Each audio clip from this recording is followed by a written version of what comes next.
Let's go over the last stages of work at a control interface. An installer shows a created interface to a user, and a user agrees to buy it. An installer buys a license and shares a project with the user. To be more exact, after a user decides to buy a control interface, the following happens. A user pays the retail price of a license to an installer. An installer learns the price in My Account of iRidium mobile website.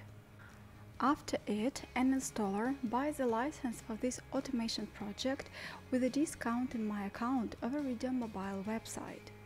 A license can be bought with a card or via a wire transfer.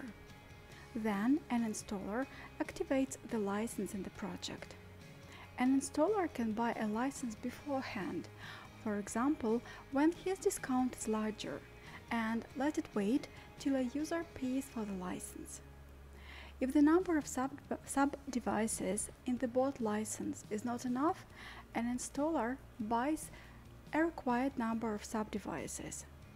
After a license is activated in i3 Lite or in My Account on the iRidium mobile website, an installer gives the user access to a project using his email and thus creating a user account for him. An installer defines access rights for each user account.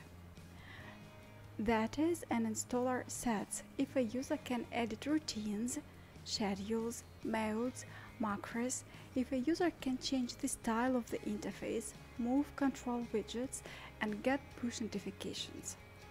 After access rights are set, a user authorizes in his account in i3 Lite, downloads a project from the cloud, and controls automation equipment. And this is where installer work with the user ends.